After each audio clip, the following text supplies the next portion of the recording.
Hi, good morning, everybody, and welcome to today's webinar. The topic of the webinar this morning is the psychology of social media and grabbing attention. We're happy to be joined by Digital Firefly with us on the webinar this morning.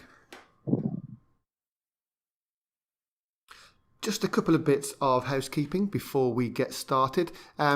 Make sure you're logged into YouTube so you can enter any questions you have into the chat box in the top right hand corner of your screen. Drop those into there as we go through, and we'll do our best to get through as many of those as we can at the end of the webinar.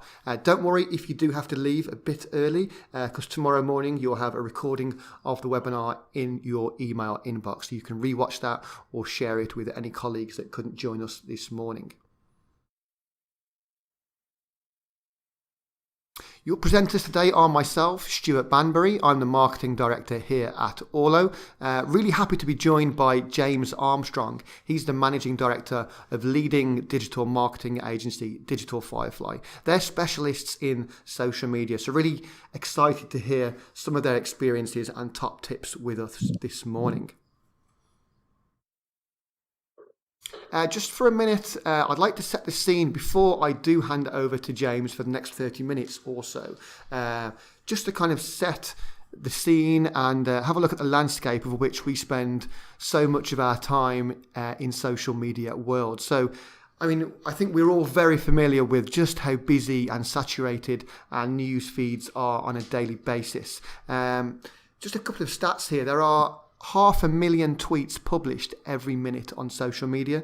3.3 million posts are published on Facebook every minute, and 4.3 million users are watching videos every minute on YouTube. So I think just to kind of paint a picture there of just how noisy those social media feeds are. So it takes a lot of creativity to really stand out from all of that content, engage your audience, and activate them into taking action.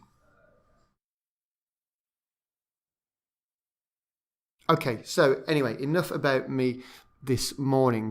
For the next 30 minutes or so, like I say, really happy to be handing over to James Armstrong from Digital Firefly Agency. He's going to be digging deep into the psychology of social media, how to grab that attention of your customers, and how to inspire them into taking action. So James, it's over to you for now.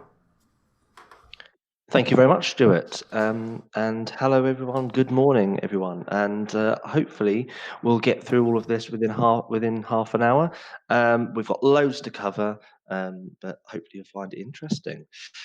So, as Stuart said, I'm James, Director and Training Lead at Digital Firefly.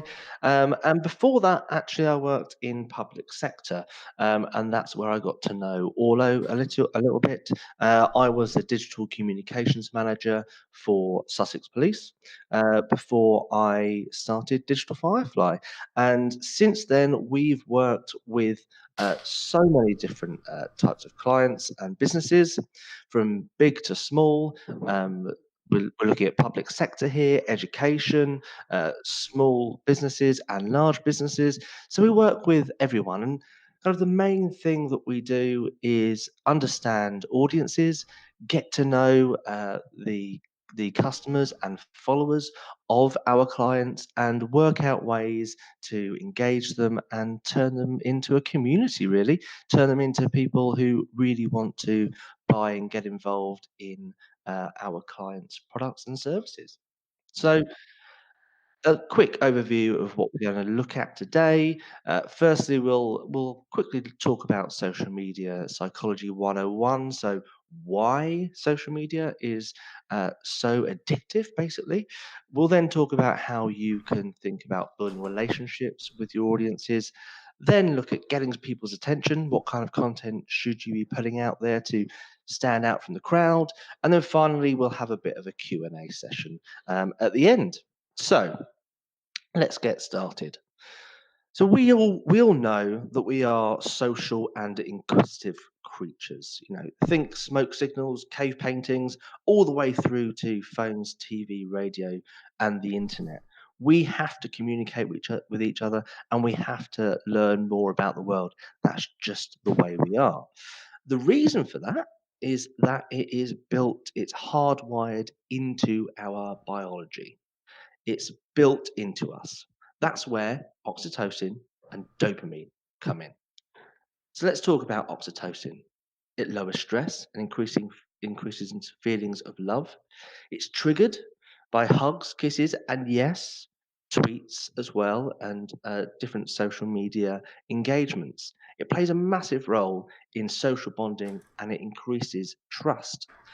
So when we engage with somebody, even when we engage with a brand on social media, we have this little dose of oxytocin because it is us communicating with another human being, and that's what we live for. In fact, in 10 minutes of social media time, oxytocin levels can rise as much as 13%.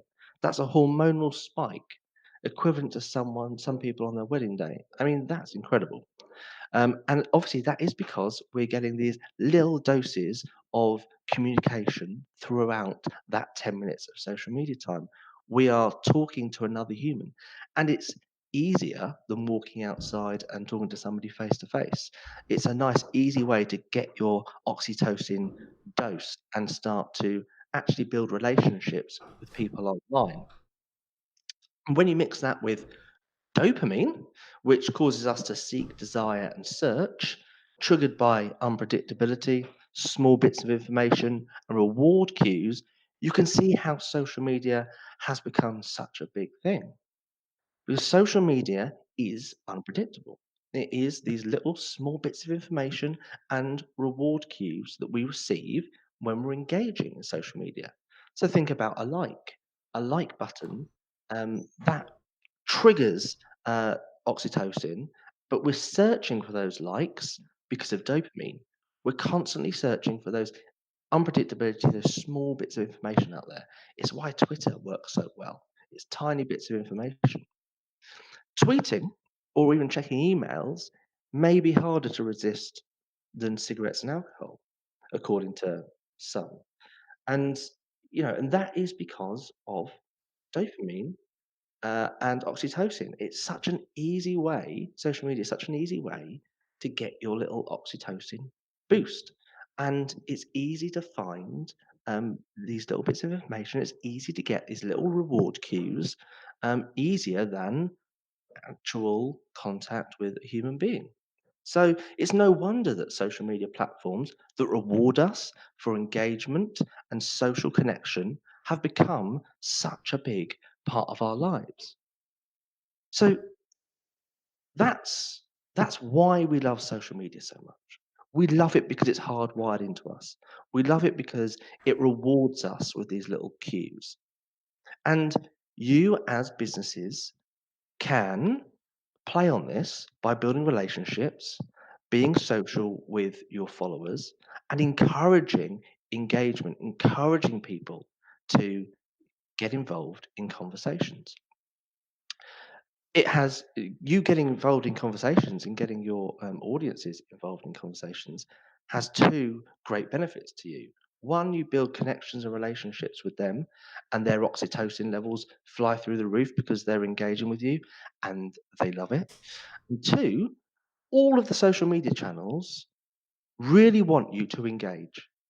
The algorithms much prefer comments and shares to just likes because that is meaningful engagement.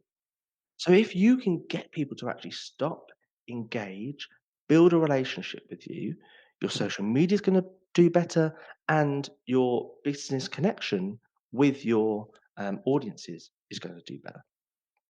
But your job is to get people to like your post first. And that's a difficult thing. You want them to first stop and like a post, and then get through all of this engagement ladder here. Now, that is a really difficult thing, but liking a post is easy. That's that first hit of oxytocin. They've seen something interesting, they've stopped scrolling through their feed, and they've liked. The next most important thing is to try and get people to share. Once they start sharing your posts, That's saying something about you, it's saying something about them, and it's saying something about the content that you're putting out. They really like it and they want to start engaging. They want to start becoming part of your tribe, part of your community. Next is to start engaging people in conversations. And then after you start engaging people in conversations, you'll find that they start to actively seek out your news. And once you get them to points 5 and 6 here on this engagement ladder, that's where influence and change happens. That's when you've almost got your followers for life. You've almost got new customers for life because they've started to actually engage with you. They start advocating for you and doing your selling for you. But obviously, getting them on step one is the most important thing first. So, how do you do that? Well, it starts with social, being social. And I say this quote in every single presentation I do. Social media includes the word social for a reason. It's not about broadcasting what you're doing. It's about actually engaging with people.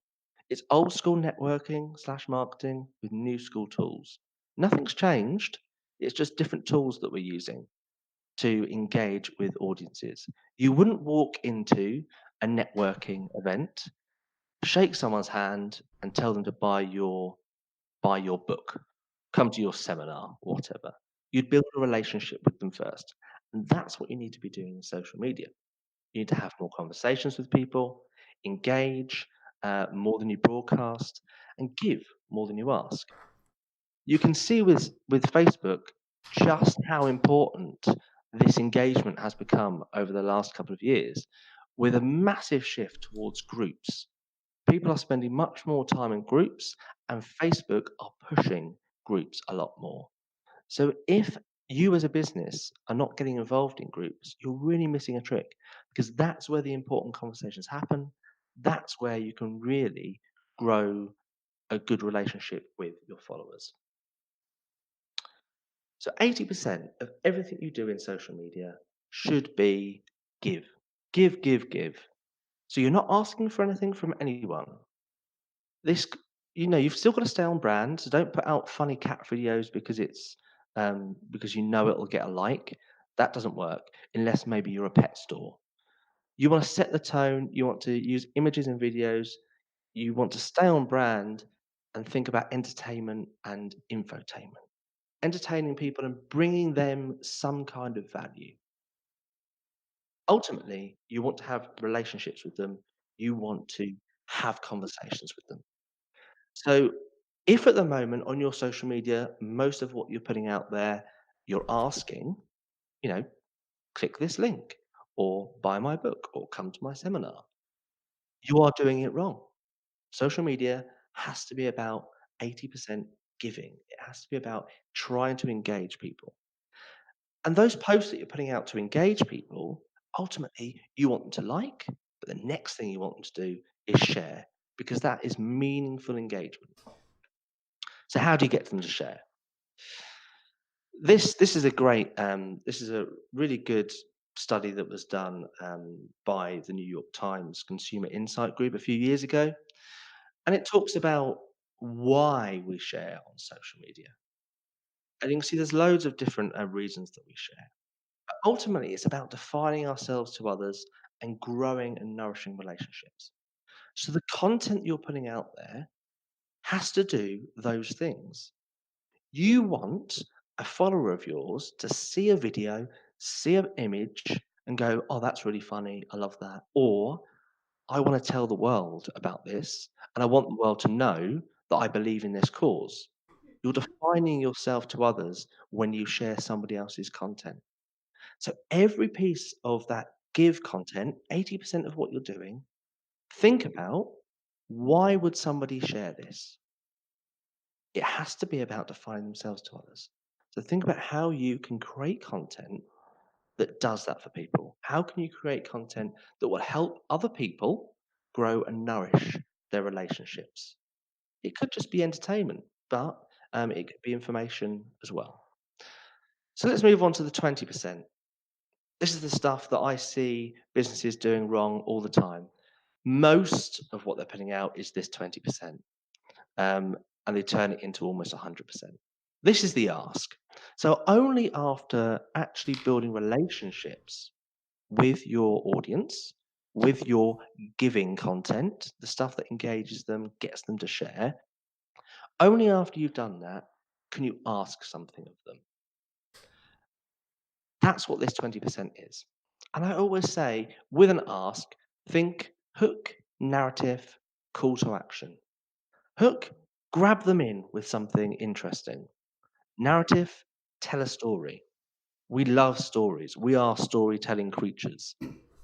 And then a call to action. Just one call to action. So often I see social media posts out there with more than one call to action, and the user doesn't know what they're doing. They don't know what you want them to do. You need to make it easy for them. Hook them in, tell them a story, tell them one thing you want them to do. These asks have to be linked to your objectives. So again, businesses go to social media because everyone else is doing it, but they don't think about what they're trying to achieve out of their social media. It has to be linked to your overall business goals. You have to be thinking about how is this post going to affect my business? And it's the ask, not the take. Don't try and take something from someone.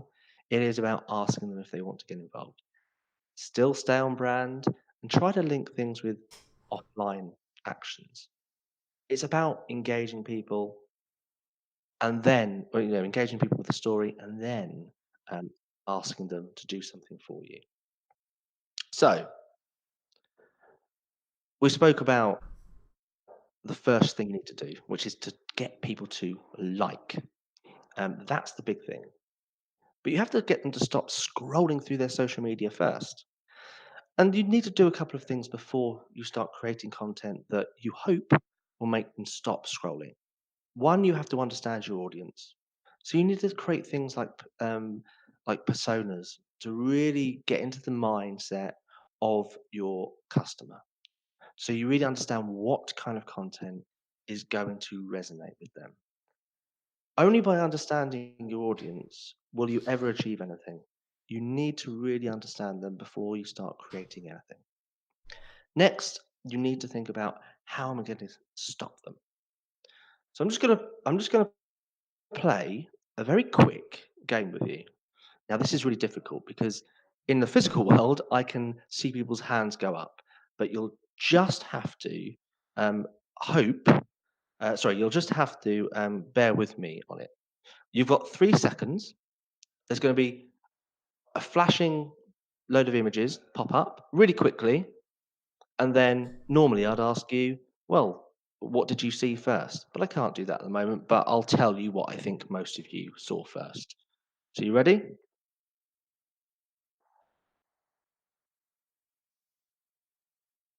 That was really quick. So most of you would have seen the spider first. The house wasn't there. Some people say they see the house, and I'm always confused by that. The boat was there. But most people will have seen the spider first. Some people see the glove as well. There's a green glove and it's very bright. One, it looks a little bit like a spider. And two, it's kind of a bright green color that you wouldn't normally see in nature. Those bright colors normally mean danger. And so does this spider. It means danger.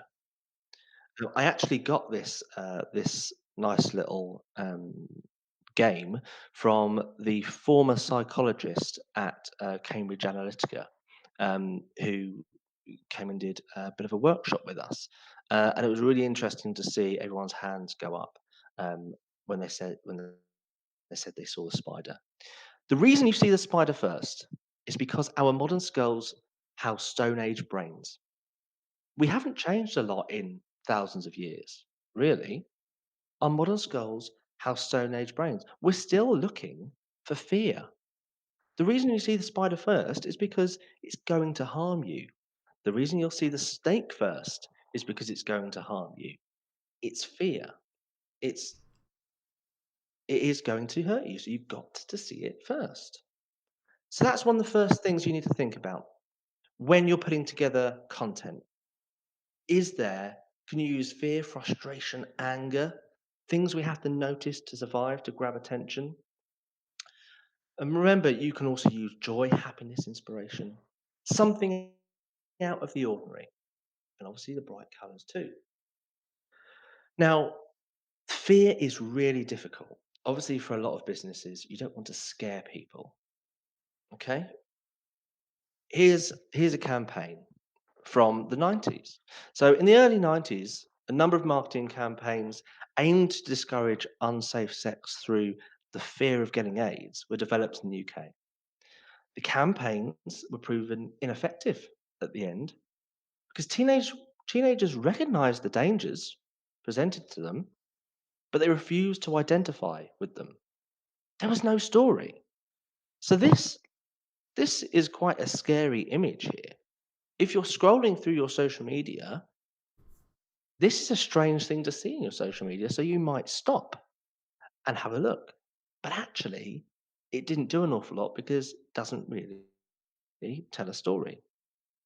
And statistics weren't very good either. 50% of X have Y. People don't really engage with statistics or scary imagery like this unless they can see themselves in the marketing campaign. People want stories. So if you're going to use fear to grab attention, that's your hook. But next, make sure that you tell a story that your potential audience can relate to. Otherwise, your campaign simply isn't going to work. So next, we've got this very interesting image. Now, this was quite recent.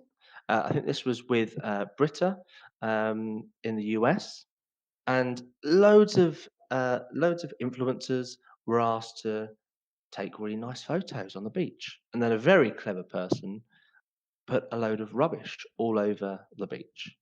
Now, this grabbed attention because it was out of the ordinary. There's a fear element to it as well, and there's an emotional element to it too. So as you're scrolling through Instagram, you'll likely stop, pay attention, and read, and hopefully engage with what is being put out there. It was completely out of the ordinary for this North Country Litleys um, influencer to post something like this. So that's why it made their followers stop and pay attention. Next, we've got Sussex Police. This is a campaign that I helped with a couple of years ago, and the post collectively reached millions, attracted thousands of comments, was featured in local, national, and international press, and the campaign received acclaim from social media and marketing companies and other police forces. Now, the reason this is different is because one, the colour is a bit interesting as you're scrolling through. That might grab your attention. But two, there's a little bit of humour here. Long lost loved one, Kyle from Hastings, age 23, likes supplying drugs, hates sticking to the terms of his license. Hashtag Valentine's Day. And this is all Sussex Police did on that day, was put out these type of posts. Obviously with the actual photos of the people, but I can't show you them. The outcome was 3 of the 5 people wanted were arrested. So this wasn't just a publicity stunt. Yes, it grabbed attention, which is what it needed to do. It was out of the ordinary, so it made people stop scrolling and actually engage. But 2, it actually had a business outcome at the end too. And we've got one final one when we're talking about emotion surprise, and this is about humour, basically. If we can play the video, I'll talk about a little bit about it afterwards. This is Dan. He has diabetic retinopathy, a condition that partially obscures his vision with blurry patches. Here we can see him hesitating at the escalators. Not because of his vision, by the way. He's just spotted his ex on the first floor. Oop, dodged a bullet there, Dan. See the person, not the Cyclops. RNIB, see differently. Thanks for sharing that, James. I think just to kind of chime in there, I think that's a really interesting video that you've chosen to share. Obviously, linking back to those emotional human stories that you're talking about and just how much they resonate with us. Emotions that a theme that we here at Orlo use a lot across our communications. I mean, there's lots of data and research out there at the moment, and I think it's kind of a common knowledge now that actually 100% of our behaviors are driven by emotion at a kind of a subconscious level. So whether we're aware of it or not, or whether we accept it or not, that's fact now. And a lot of the biggest consultancies out there, Forrester, Gartner, are actually now spending millions and millions of dollars exploring just to the extent that our behaviors are influenced by emotion. So I think coming back to your themes there of fear and joy and happiness, and how we can kind of weave those into our communications to actually engage with our audience. I think that's a great example to share there. But yeah, that was just my 10 pence worth. Back over to you next, James. Great, thanks. Yeah, I completely agree there. And this video is about emotion, yes, and it grabs attention because it's interesting, but it's funny as well, and there's a humor behind it that you wouldn't expect. So again, it's about that out of the ordinary as well. Having something in your feed or in your campaign that is completely out of the ordinary, something you weren't expecting, is really, really powerful. And this campaign is a really good testament to that. So let's move on to the next point: baby schema. So just like fear, we have to notice to survive. We have to notice fear to make sure that we don't get bitten by the spider.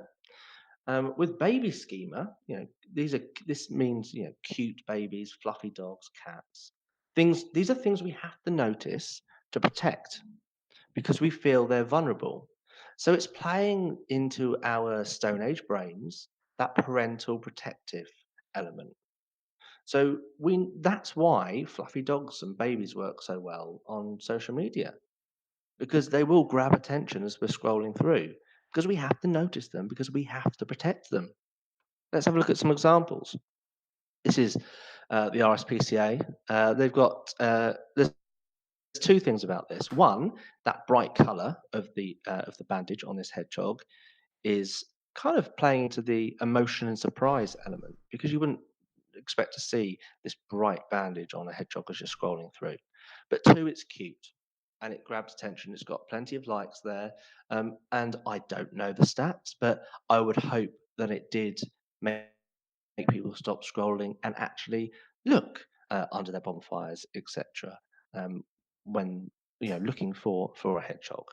But it grabbed attention because it's cute. Let's go to the next one. We've got two examples here. These are one of our clients, the TEFL Academy. They teach English as a foreign language.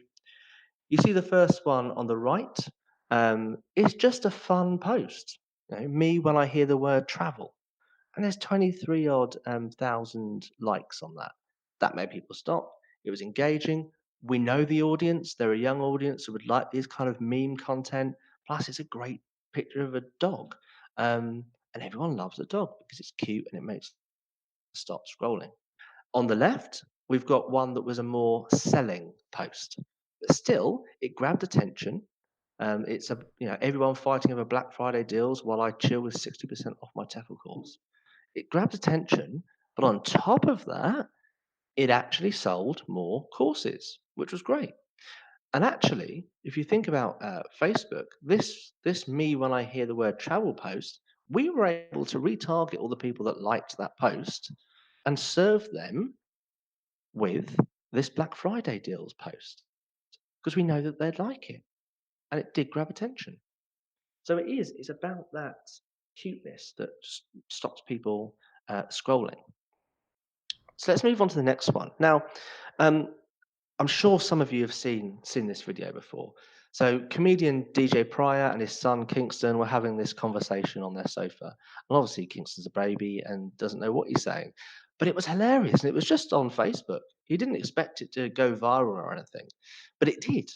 And then afterwards, Denny's decided, right, well, we're going to play on this on Father's Day, and got DJ and Kingston to come round and have breakfast at Denny's. And that video did really well as well. You can see on that tweet there, there's 22,000 retweets and 85,000 likes, and it plays into Denny's. Denny's has got quite a funny, humorous persona on social media, so it works really well. It's that cuteness.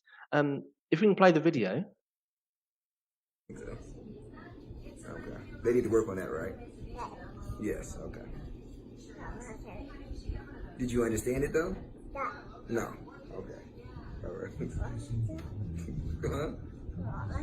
Oh, no, not this one. This is the grand finale of this. Yeah, that's the last one. That's what I was wondering. I don't know what they're gonna do next season because they did some stuff this time.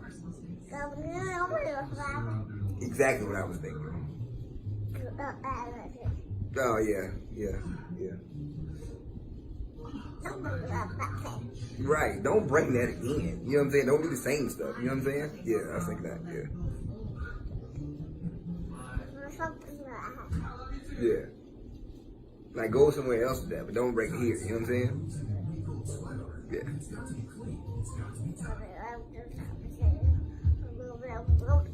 That's what I said. And then it was like, you know what I'm saying? And I was like, what in the world? But don't do that here. You know what I'm saying? Yeah.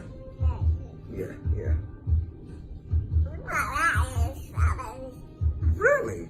I thought the same thing. We think a lot alike, huh? Come on. That's crazy. Right. Thanks for sharing that, James. Yeah, I think just to kind of chip in there, I think, yeah, perfect example of, like you say, tapping into that primitive parental instincts that we have to kind of love and protect. We work with a performance coach here at Orlo. I was actually having a conversation with him on Tuesday, and he was saying that actually this kind of overwhelming feeling to love and protect children, animals, whatever it might be, but particularly children, we have that more for a lot longer and more strongly than any other creature in the animal kingdom, because we love and care and protect for our children for longer than for any other animal in the animal kingdom as well. So I think that's a great example that really kind of brings that to life. But yeah, over to you anyway, Jane. Thank you very much, Stuart. Yes. So the point there was obviously that's a very funny video and it's great and there's a bit of humour in it. But on top of that, it's because Kingston, he's cute, he's a funny little baby, and people love that because it will make them stop and engage because it's a baby. And when we see faces of babies, we think they need protecting. So that's what makes people stop and start sharing. So that brings me nicely on to faces and people. Now, like I said earlier, we have evolved to communicate in loads of different ways, but still the best way for us to communicate is face to face. So much of our communication happens non-verbally. That's why Skype exists. That's why FaceTime exists, because we do still want to talk to people face to face. Now, you can even use faces in objects to grab attention when they're scrolling through. Think about a clock with a face on it, or a plug socket that looks a little bit like a face. People will stop and engage with that because it does look like a face. We're far more likely to remember an image centered on a face, and we're far more likely to engage with a real and relatable story where there's a real human involved, because we want to engage with faces. Here's some examples. So, Rowcroft Hospice, they wanted to get people to come along to their sleepwalk event.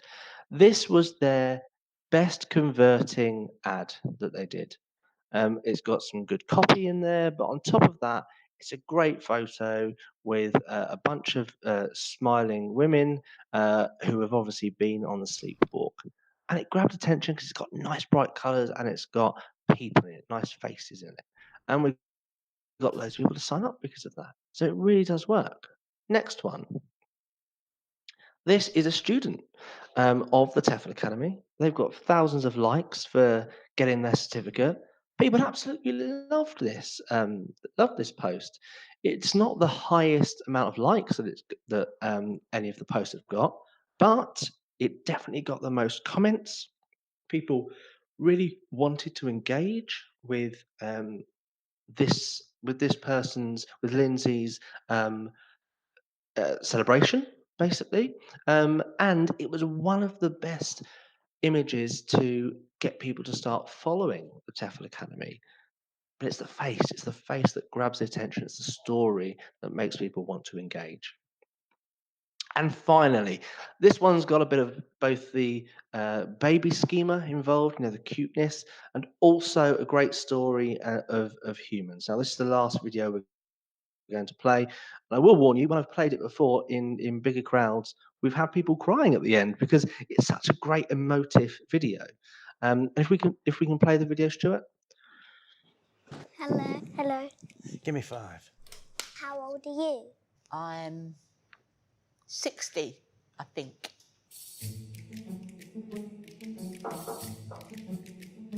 Do you sometimes do silly things? I put milk in the washing machine. Do you still go out on dates? On dates? No, I go to buy dates, but Left the house without any trousers. I know. What was you like when you was a teenager? Sometimes I was good, sometimes I wasn't. I had a lot of boyfriends. Can you still kiss people when you had Alzheimer's? Yes. Did you dye your hair pink because you have dementia? That's a very good question. I love your hair. Do you know how babies are made?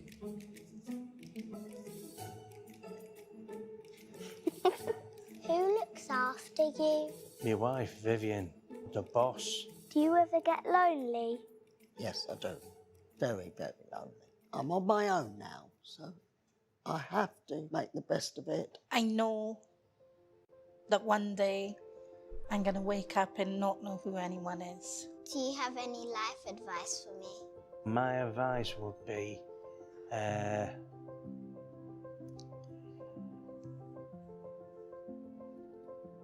you forgotten? I have, yes.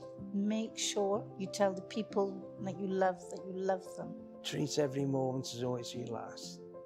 Stay away from boys.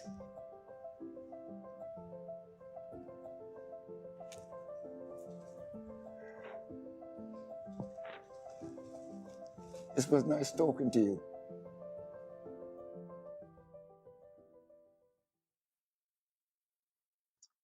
Thanks for sharing that, James. Yeah, I think that video should definitely come with a mascara warning. And I think like any great TV program, it really kind of strikes that kind of bittersweet balance of emotions so perfectly. So thanks for sharing that, James. Yeah, over to you. Thanks. I mean, the other thing is, this screenshot here, that this is the shot that people saw as they were scrolling through social media and YouTube. So this great photo of this boy laughing really does help people stop and pay attention and then play the video. Yeah, it's a fantastic video, and it's something that's just a little bit different, and you don't see something like this often. And so, moving on. So, what's working in 2019? Video is still the most engaging format in 2018-19. What you'll find with video is you won't get as many likes as others, but you will see brand awareness increases through retention. And if you're looking, especially for Facebook, if you're looking to do a little bit more with video, think around 3-minute videos. Facebook are actually advising people to do 3-minute videos at the moment because it's the right amount of time for them to get a little ad halfway through your video. But that means they're going to push your video more. So as long as you grab their attention in the first 3 seconds, you're going to have them for hopefully the rest of the video. Really worth thinking about using video. Ephemeral and in the moment content is really working. Think stories and behind the scenes stuff. Doesn't have to be really flashy, posh photography, a nice video. People are engaging more with things that feel real, real life images, real life video. That's why stories on Instagram work so well.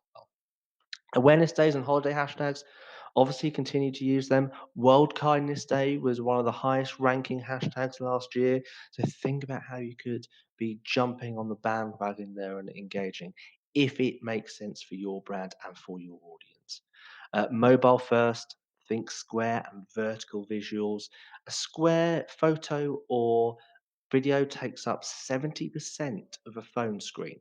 So that's a lot more real estate than just a normal landscape photo or video. So remember, that's going to stop them, hopefully, scrolling past your content. User generated content. That's one of the big things. That Lindsay one that I showed you earlier, that was user generated. She took that photo, tagged the TEFL Academy in it. We asked if we could use it. We used it, and it's done really well. So user generated works so well because it's real people. And messenger apps. So messenger is becoming a big part of social media, and a lot of that is because people want their privacy. They don't want to do everything publicly. Obviously, people forget that WhatsApp, Facebook Messenger, and Instagram are all owned by the same people. But as they become more used by everyone, you'll find that Facebook are wanting to move all of these three in together, and they will all be encrypted. Um, because that's just the way that Facebook want to go. So think about how you can use messenger apps to engage your audiences and actually do a bit of customer service as well there. Olo is a great way to do that. Next, content creation tools. So here's just a couple of ideas. If you're stuck for what you could be creating, QuickTime for social media. Canva is great. You've got some great free stock photography there too. I really like Lead Tags. It's an app. You type in topics and you can find all the best hashtags to use. Really useful. Emojipedia. And then scheduling, obviously Olo there for scheduling anything and for analytics. And then you've got Later and TweetDeck. Obviously, if you schedule social media posts, remember that you want people to engage. So you've got to be ready to engage with them when you're sharing those posts. So don't just share and then forget that you've posted. And finally, just a word on Facebook and Instagram advertising. The key to all of your content working is understanding your audiences. By using Facebook and Instagram advertising, you can very neatly target very specific types of people and to get them engaged and learn a lot more about your audiences. You can also use things like the Facebook Pixel on your website to make sure that you can retarget people that are visiting your website, and again to learn more about their actions. So that is it. I hope you've learned some stuff. We've actually even got a blog, which is a little bit more about psychology of marketing and how you should be using psychology, and that's on Olo's website, but it's also on Digital Fireflies as well. So I think I'll just pass over to Stuart to wrap things up and see if we've got any questions. Yeah, thank you, James. That really was fantastic. Some great ideas and examples there. Yeah, I mean, we've got a few minutes left now, so I'm sure James's content has hopefully got your synapses firing, and you've got a few questions. So just put those into the chat box on the top right hand side of your screen, and we'll hang around for a couple of minutes and pick some of those up. There's a couple come through on Twitter already, so we can pick up some of those in a moment. But just while we wait for those to come through, I just wanted to spend 1 or 2 minutes just talking a little bit about what we do here at Olo. So James very kindly included us in some of his examples of platforms that you can use to create and schedule fantastic content across social media. We work with hundreds and hundreds of brands across the globe. You can see a few examples of those on your screen at the moment. And essentially, we help these brands to create these really powerful, emotive online experiences, customer experiences, and to really harness that emotional connections with their customers. Because as we've seen already today, if you can get that emotional piece right up front, you can really start to engage your customers and start to influence the behavior of your customers. And essentially that can take many different forms. It might be to turn your social media followers into customers. It might be to keep your customers.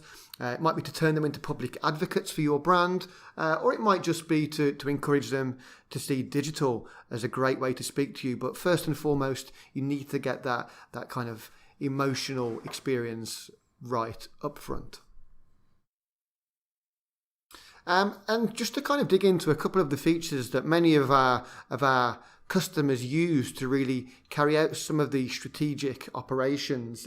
James spoke around advertising earlier, and with social media becoming very much kind of pay to play now, that's a key piece of our platform that a lot of our customers use at the moment to kind of really create that organic and paid media side by side, and to really understand what's working by targeting that at a very specific segment of your customer base. But obviously, James also mentioned customer experience. I think that's probably one of the fastest growing areas now that we've seen over the last 12 months or so. So really getting back to your customers with a fast, effective response and encourage them to see online as a great way to speak to you, and also just to kind of build that strong connection and relationship with your brand. James also mentioned WhatsApp and that kind of integration with Instagram and Facebook Messenger, which is fast approaching. So we're actually also launching WhatsApp and SMS management from Orlo over the next couple of months. So you'll soon be able to manage social media, web chat, WhatsApp and SMS all from one place. So hopefully lots of benefits there for an organisation, but also obviously the better you can work behind the scenes, the much more powerful digital experience you can provide for your customers. And obviously, first and foremost, you really need, before you can produce great content, to really understand what your customers care about. So really what resonates with them about your brand, about your content, about your services and your products. So that's where you can use things like media monitoring to really understand that. And to kind of feed that back into your organisation and your content. So I can see we've got a couple of questions that have come through now. So James, if you don't mind me putting you on the spot, I can just fire a couple of these through to you. The first one is from Visit Leeds, so thanks for sending that through. So Visit Leeds ask, in terms of using faces in posts, would only people who feel they fit in the same demographics of the person in the picture engage with the post itself? Not exclusively, no. But it is always worth thinking about that, especially if you're trying to get across a very important message or look at behaviour change. So, like the AIDS picture earlier on that we spoke about, it would have been much better if there was a real person reflecting the type of person that you want to engage with.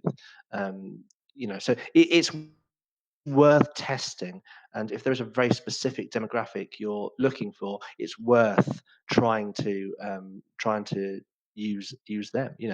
We're actually working with a taxi insurer in a certain part of London where we know that it's a very specific demographic. They're male and they're Asian, so we are going to be using imagery of male Asian taxi drivers because that is who they are. That's who we're trying to reach out to and engage with. But we'll also use other races and demographics as well and test what works. Fantastic, thank you.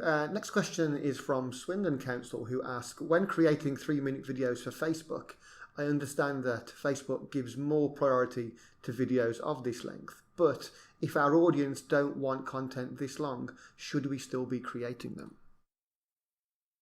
No. So what you need to do is test. So you need to work out whether your audience will engage with that 3-minute video, or if they're only going to engage with 15-second videos, for instance. So it's all marketing is a lot of testing and learning and working out what works best for you. You are more likely to be pushed and to reach more people with a 3-minute video. But if you're not getting the retention, if people are not watching all the way through, then you just know either the content you're putting out isn't right for your audience, or the length of the content isn't right. So that's why you create videos and chop them up and try them in different ways and different sizes, different formats to learn exactly what works for your audience. It's a little bit of extra work, but it's really worth doing to understand your audience a little bit better. Thank you, James. Next question from Hannah at West Barn Co. And Hannah asks, as a skincare company, we have quite a varied audience from 18 to 50 plus, both men and women. How can I best structure content to appeal? So what you need to do is think about personas. You need to think about your top 3 customers. So yes, you may have a really large range, but think about what's your top selling product and who's buying that product. If they're the people, they're the people that you want to engage with. So you've got to create content for the ones that are going to be most valuable to you and your business. You may, once you start looking at the data, you may realize, oh, actually, it's the 50 pluses, and we know that they're engaging in Facebook. Right, well, Facebook then becomes the place where maybe you're putting out products and talking more to the 50 pluses. And then you realize, right, well, the 18 and 23-year-olds, we know they're using Twitter a lot and Instagram. Right, well, the content that we're putting out on Instagram and Twitter maybe needs to be geared a little bit more towards that 18 to 23-year-olds. So you've got to do a bit of research and understand where they're spending their time and who are the most important customers for you to reach and engage with for, at the end of the day, your bottom line or your business objectives. Okay, wonderful. Thank you, James. Final question we've had through comes from Alison, who asks, what would you recommend the optimum ratio of sharing other people's content to unique content is? This is really this is a question a lot of people ask, and it's a question that I'm always reluctant to answer because I don't think there is a correct ratio. Again, it's about testing and learning what works for your audience. I know for some of our clients, the ones that are mainly targeting a younger audience, they want to see user generated stuff. They want to see stuff that you're sharing and offering, and that works more. So we tend to put out more for them. But we also have clients where that doesn't really work, and actually they're looking at more knowledge exchange stuff, and their objectives are to get more people to go to their website and to engage with them more than the user generated stuff. So it really does depend on what your objectives are, and it really does depend on your audience. And again, it is about that testing and learning. But remember, sharing other people's content is about you building relationships with them, and it's saying something about you. So it is a vital thing that you should be thinking about doing. You've just got to work out that ratio for yourself, looking at the data, looking at what people are engaging with. If they're engaging more with user generated content, then you should be doing more user generated content. Okay, cool. Thank you, James. I think that's all the questions we've had through on YouTube so far. I'm just conscious that we've now reached the top of the hour. So just so we don't kind of spill over into people's lunchtime, I'm sure you're all keen to get back to your desk and your kind of day job. So at that point, I think we'll call it a day and we'll wrap up. First and foremost, obviously, just to thank James for being our guest speaker today and sharing all of his insights and ideas from his agency. So James, just thank you for joining us this morning. You're very welcome, and thank you for inviting me. I've really enjoyed it. Okay, great. Do check out James and what his agency does. They do some fantastic work. We'll share a recording of the video tomorrow morning via email, so you can rewatch that, share it with a colleague. All of James's contact details will be on there. We'll also be running another webinar next month, so look out for details of that. We try and do one of these each month and mix it up with different partners, guests, agencies, some of the big brands that we work with. If you are interested in any of the features that I showed earlier around some of the ways that Orlo can help you to kind of to make the most of some of these opportunities around social, then please just drop us a response to the email we send out tomorrow morning. And yeah, I think that just leaves me to thank you all for attending today, and enjoy the rest of your week. So speak to you soon. Take care.